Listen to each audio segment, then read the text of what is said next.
The great Stoic philosopher Marcus Aurelius once said, "The happiness of your life depends upon the quality of your thoughts."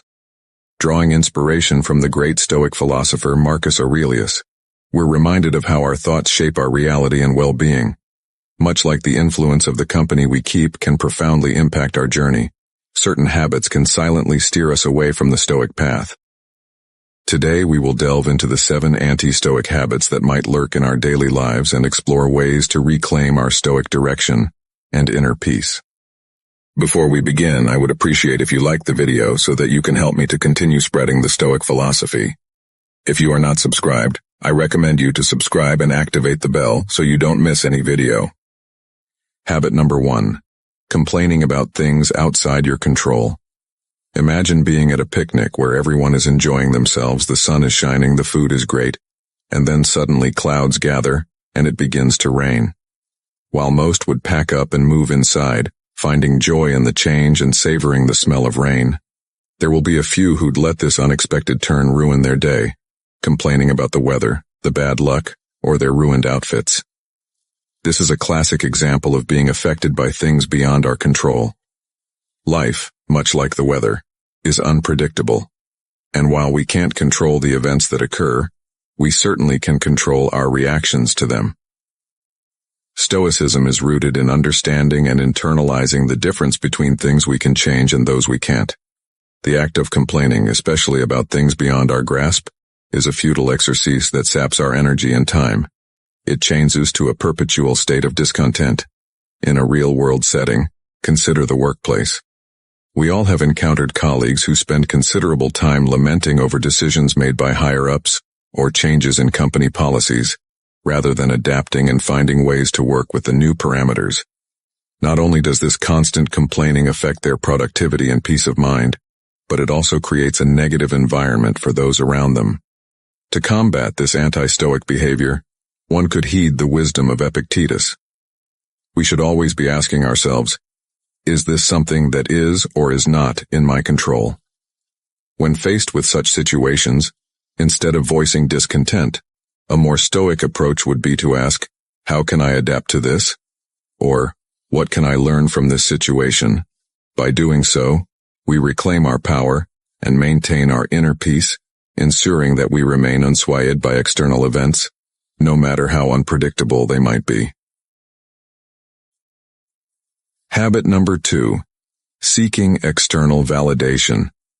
Picture yourself working on a project for weeks, pouring your heart and soul into it. Once complete, instead of feeling proud of your accomplishment, you find yourself constantly checking for likes, comments, or any form of acknowledgement on social media. Or perhaps you've bought a new outfit, and instead of wearing it because it makes you feel confident, you're seeking compliments to validate your choice. In our digital age, this need for external validation is amplified. Social media platforms thrive on our human desire for affirmation, making it easy to fall into the trap of quantifying our self-worth with metrics like followers, likes, or shares. This, however, is a shaky foundation to build one's self-esteem upon, as these numbers are fleeting and often influenced by factors out of our control. Practically speaking, relying on external validation is like being on a seesaw. One day you're up because of the praise and attention, and the next, you're plummeting down due to a lack of it or, worse, criticism. This volatile emotional roller coaster prevents us from having a consistent sense of self-worth and peace. The Stoic approach would be to find validation from within. Stoicism teaches us that self-worth should be anchored in our virtues, actions, and personal growth, rather than the fickle opinions of others. As Epictetus wisely stated, it's not what happens to you, but how you react to it that matters. This means that the true measure of our worth isn't the praise or criticism we receive from others, but how we evaluate and feel about our own actions and decisions. To embody this Stoic principle, the next time you find yourself seeking validation from external sources, pause and reflect. Why do I need this validation? Am I proud of my actions or decisions? If the answer is yes, then that alone should be enough. Remember, while feedback can be useful for growth, your self-worth should come from within, rooted in your actions, intentions, and integrity, rather than the ever-changing opinions of the world around you. Habit number 3. being a slave to your emotions. Picture yourself at a family gathering where a relative, perhaps unintentionally, makes a remark about a choice you've recently made, whether it's a new job, relationship, or even a lifestyle change. That comment stings and a whirlwind of emotions rises within you. Anger, defensiveness, or sadness. Before you realize it, you might snap back with a hurtful comment, creating tension for everyone present. Was that outburst really the best response? This is a prime example of being overtaken by emotions. Emotions, in their essence, are neither good nor bad. They are innate human responses that provide valuable insights into our state of mind and how we perceive our surroundings. However, becoming a slave to these emotions, allowing them to dictate our actions unchecked, can lead to regrettable decisions and strained relationships. The Stoic philosophy emphasizes the importance of recognizing our emotions without being consumed by them. Marcus Aurelius eloquently puts it as, "You have power over your mind, not outside events. Realize this, and you will find strength." This Stoic teaching reminds us that while we may not have control over the initial emotional reaction to a situation, we certainly have control over our subsequent actions. So, the next time you're confronted with a surge of emotion, whether it's due to a friend's comment, a situation at work, or any other trigger, take a moment. Breathe. Ask yourself, is my immediate reaction to this emotion the best course of action? Will it lead to harmony or further discord? By practicing this pause and introspection, you cultivate emotional resilience, ensuring that your reactions align with your values and not just fleeting feelings. Adopting this Stoic approach enables you to navigate through life's varied challenges with a sense of equilibrium, ensuring you act not out of impulsive emotion, but from a place of reasoned thought and wisdom. Habit number 4. Pursuit of excess pleasure. Imagine walking into a grand feast. The table is laden with an array of sumptuous dishes, decadent desserts, and an endless flow of drinks. While it's tempting to indulge without restraint, by the evening's end, the initial euphoria might be replaced with feelings of discomfort or regret. Such is the trap of excessive pleasure. Life offers a multitude of pleasures, from delicious foods to luxurious experiences. While enjoying them is part of the human experience, becoming entrapped in the cycle of constantly seeking more can lead to a sense of emptiness. The transient joy these pleasures provide can often mask a void, diverting us from seeking deeper, more meaningful sources of contentment. Seneca's profound observation, "Slavery resides under marble and gold," serves as a reminder that being excessively attached to materialistic pleasures can bind us, ironically restricting our freedom. It's as if we become chained to a treadmill, forever chasing the next source of fleeting happiness. Take the modern allure of technology, for instance. The thrill of purchasing the latest smartphone is undeniable, but how often does that thrill wane, only to be reignited by the announcement of a newer model? Similarly, consider the culture of binge-watching shows. It's enjoyable in the moment, but does it truly offer long-lasting satisfaction? To navigate this, it's beneficial to cultivate an attitude of moderation. Before diving headlong into the next indulgence, pause and reflect.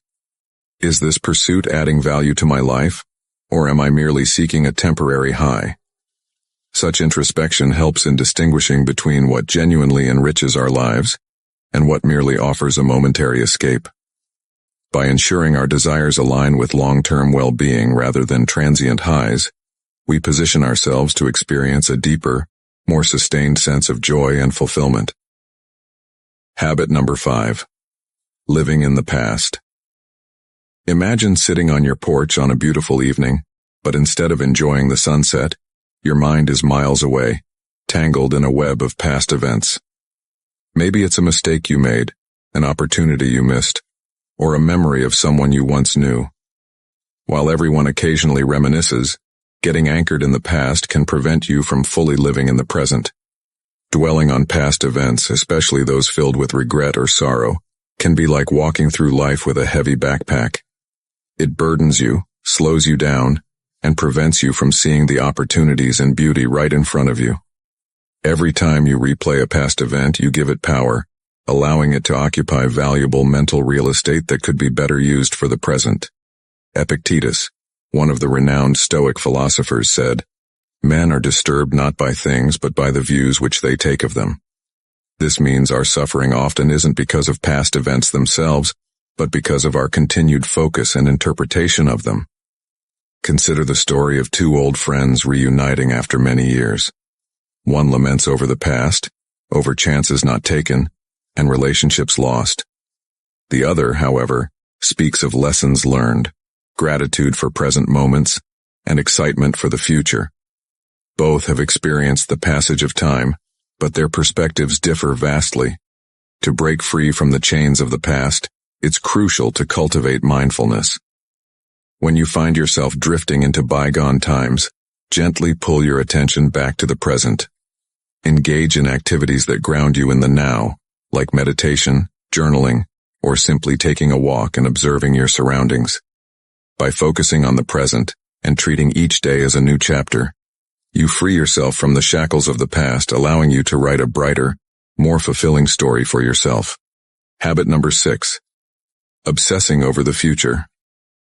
Picture yourself on a serene beach vacation. The waves are gently lapping at the shore, a pleasant breeze is blowing, but instead of being in the moment, you're lost in thought, worrying about an upcoming work project, a financial decision, or any number of future uncertainties. While it's natural to think about and plan for the future, being consumed by it can rob you of the joy and experiences of the present. Consistently projecting into the future can be likened to standing at the base of a vast mountain, constantly looking at the peak without appreciating the journey. It's easy to get caught up in what-ifs and hypothetical scenarios. This perpetual state of future focus can lead to anxiety, restlessness, and even a feeling of being unanchored. Marcus Aurelius, the Stoic emperor, wrote, "Never let the future disturb you. You will meet it, if you have to, with the same weapons of reason which today arm you against the present." This insight suggests that no amount of worry can change the future, but our reactions and preparations in the present moment can. Consider two students before a major exam. One is constantly anxious, imagining all potential negative outcomes, while the other focuses on the present, studying and preparing to the best of their ability. Both are aware of the upcoming challenge, but their approach and mental state differ significantly. To avoid getting trapped in endless future-focused loops, it's essential to ground yourself in the present. Whenever you catch yourself drifting into the realm of future anxieties, practice mindfulness exercises, such as deep breathing or sensory focus, to bring yourself back to the here and now. Remember, while it's prudent to prepare for the future, it's equally vital to live and cherish the present, for it's the only moment truly within our grasp. By maintaining a balanced perspective, acknowledging the future but embracing the present, you set the stage for a more harmonious and fulfilling life journey. Habit number 7. Seeking perfection in everything. You're hosting a dinner party at your home. The guests are enjoying themselves, the ambiance is lively, and the food is delightful. But instead of reveling in the moment, you're fixated on the slight oversalting of one dish or the minor imperfection in the table setting. This incessant pursuit of perfection in every little detail can become an overwhelming shadow, casting a pall over even the most joyous occasions. In today's age, with the surge of social media and the constant barrage of picture-perfect lives, there's an amplified pressure to attain perfection in all facets of life. Whether it's the flawless appearance, the ideal relationship, the dream job, or the impeccable home, the quest for perfection can become a relentless treadmill, always running, but never reaching the desired destination. Seneca once remarked, "To wish for perfection is a sure way to become unhappy." This Stoic insight underscores the realization that perfection is an elusive and often unattainable goal. Striving for it can lead to a sense of perpetual inadequacy, frustration, and even burnout. Think of a renowned artist working on a masterpiece. If they were paralyzed by the pursuit of absolute perfection, they might never complete a single artwork. Instead, they recognize that beauty often lies in imperfections, and it's the overall creation that matters, not the minute irregularities. To navigate away from this perfectionist trap, it's important to embrace the concept of good enough. This doesn't mean settling for mediocrity, but recognizing that striving for excellence and seeking absolute perfection are two different things. Celebrate your achievements, no matter how small, and learn to accept the imperfections that come with being human. When you find yourself spiraling into perfectionist tendencies, take a step back and ask, is this truly important? Will this matter in a week, a month, or a year? By reframing your perspective and focusing on the bigger picture, you can free yourself from the constraints of perfectionism and lead a more balanced and contented life. Outro. Reflecting upon the wisdom of the Stoic sages, it becomes evident that self-awareness and introspection are pivotal in nurturing a balanced and resilient life. As we've journeyed through these 7 anti-Stoic habits today, it's my hope that you've found insights to guide and refine your own path. Remember, Stoicism isn't about perfection, it's about progress and perspective. Take a moment to ask yourself, are you a victim of some of these habits? How can you course correct and improve? I encourage you to share your reflections and experiences in the comments below. Which of these habits resonated with you the most? Have you encountered other habits that challenge your Stoic journey? Let's create a space for vibrant discussion and mutual growth. Thank you for joining me, and until our next exploration, may you find serenity and strength in the Stoic way.